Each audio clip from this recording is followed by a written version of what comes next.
Papa Francisco. Audiencia General. Aula Pablo VI. Miércoles 23 de marzo de 2022. Catequesis sobre la vejez 4. La despedida y la herencia, memoria y testimonio. Queridos hermanos y hermanas, buenos días. En la Biblia, el pasaje de la muerte del viejo Moisés está precedido por su testamento espiritual, llamado Cántico de Moisés. Este cántico es en primer lugar una bellísima confesión de fe y dice así: porque voy a aclamar el nombre de Yahvé, ensalzad a nuestro Dios. Él es la roca, su obra es consumada, pues todos sus caminos son justicia. Es Dios de lealtad, no de perfidia, es justo y recto. Pero también es memoria de la historia vivida con Dios, de las aventuras del pueblo que se ha formado a partir de la fe en el Dios de Abraham, Isaac y Jacob. Y por tanto Moisés recuerda también las amarguras y las desilusiones del mismo Dios, su fidelidad puesta continuamente a prueba por la infidelidad de su pueblo, el Dios fiel y la respuesta del pueblo infiel, como si el pueblo quisiera poner a prueba la fidelidad de Dios. Y Él permanece siempre fiel, cerca de su pueblo. Este es precisamente el núcleo del Cántico de Moisés, la fidelidad de Dios que nos acompaña durante toda la vida.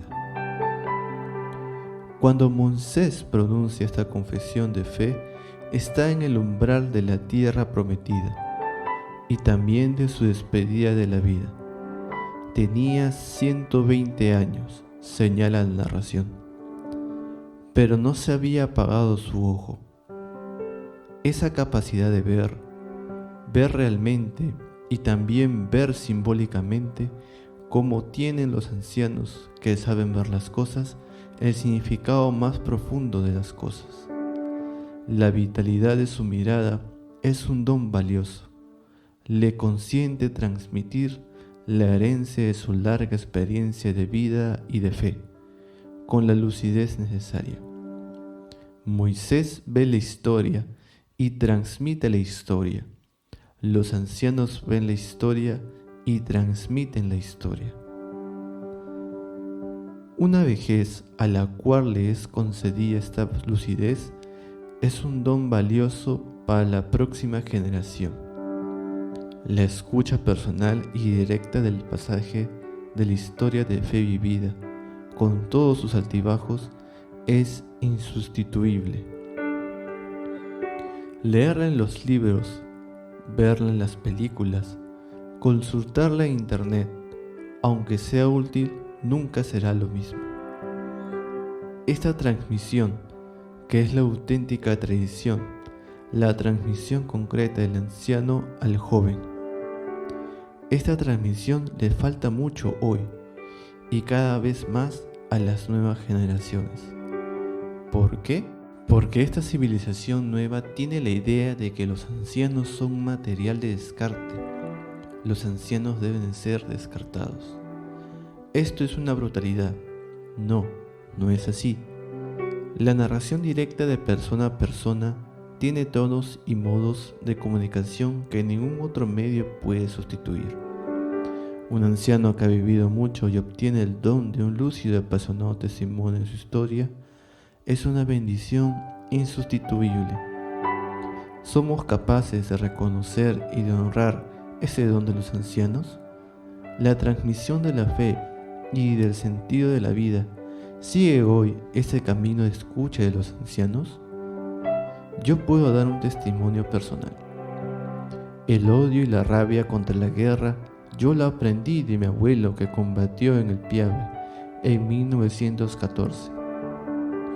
Él me transmitió esta rabia a la guerra. porque me contó los sufrimientos de una guerra.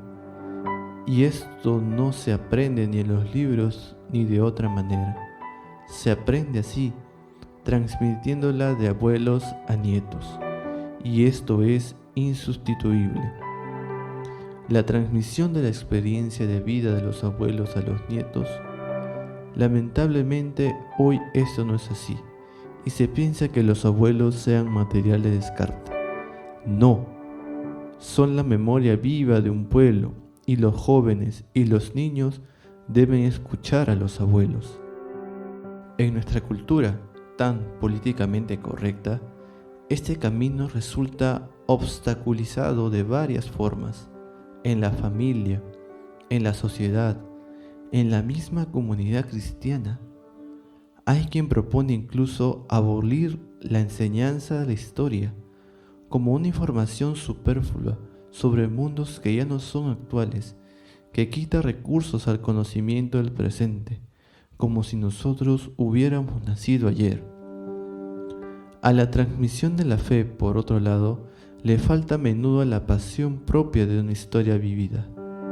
Transmitir la fe no es decir las cosas bla bla bla, es contar la experiencia de fe, y entonces difícilmente puede atraer a elegir el amor para siempre y la fidelidad a la palabra dada, la perseverancia en la entrega, la compasión por los rotos, heridos y abatidos. Ciertamente las historias de la vida deben ser transformadas en testimonio, y el testimonio debe ser leal. No es ciertamente leal la ideología que doblega la historia a los propios esquemas. No es leal la propaganda que adapta la historia a la promoción del propio grupo. No es leal hacer de la historia un tribunal en el que se condena todo el pasado y se desalienta todo futuro. Ser leal es contar la historia como es, y solamente la puede contar bien quien lo ha vivido. Por esto es muy importante escuchar a los ancianos, escuchar a los abuelos. Es importante que los niños hablen con ellos. Los mismos evangelios cuentan honestamente la historia bendita de Jesús sin esconder los errores, las incomprensiones e incluso las traiciones de sus discípulos. Esta es la historia, es la verdad, esto es testimonio. Este es el don de la memoria que los ancianos de la iglesia transmiten desde el inicio, pasándolo de mano en mano a la próxima generación. Nos harán bien preguntarnos, ¿cuánto valoramos esta forma de transmitir la fe, de pasar el testigo entre los ancianos de la comunidad y los jóvenes que se abren al futuro? Y aquí me viene a la mente algo que he dicho muchas veces, pero quisiera repetirlo. ¿Cómo se transmite la fe? Aquí hay un libro, estúdialo. No, así no se puede transmitir la fe. La fe se transmite en el dialecto, es decir, en el habla familiar, entre abuelos y nietos, entre padres y nietos. La fe se transmite siempre en dialecto, en ese dialecto familiar y vivencial aprendido a lo largo de los años. Por eso es muy importante el diálogo en una familia, el diálogo de los niños con los abuelos, que son aquellos que tienen la sabiduría de la fe. A veces reflexiono sobre esta extraña anomalía. El catecismo de la iniciación cristiana bebe hoy generosamente en la palabra de Dios y transmite información precisa sobre los dogmas, sobre la moral de la fe y los sacramentos. A menudo falta, sin embargo, un conocimiento de la Iglesia que nazca de la escucha y del testimonio de la historia real de la fe y de la vida de la comunidad eclesial desde el inicio hasta nuestros días. De niños se aprende la palabra de Dios en las aulas del catecismo, pero la Iglesia se aprende de jóvenes, en las aulas escolares y en los medios de comunicación de la información global. La narración de la historia de fe debería ser como el cántico de Moisés, como el testimonio de los evangelios y de los hechos de los apóstoles, es decir, una historia capaz de recordar con emoción la bendición de Dios y con lealtad nuestras faltas. Sería bonito que en los itinerarios de catequesis existiera desde el principio también la costumbre de escuchar, de la experiencia vivida de los ancianos, la lúcida confesión de las bendiciones recibidas por Dios que debemos custodiar, y el leal testimonio de nuestras faltas de fidelidad, que debemos reparar y corregir. Los ancianos entran en la tierra prometida, que Dios desea por toda generación, cuando ofrecen a los jóvenes la bella iniciación de su testimonio y transmiten la historia de la fe en el dialecto, ese dialecto familiar, ese dialecto que pasa de los ancianos a los jóvenes. Entonces, guiados por el Señor Jesús, ancianos y jóvenes entran juntos en su reino de vida y de amor, pero todos juntos, todos en familia, con este tesoro grande que es la fe transmitida en dialecto.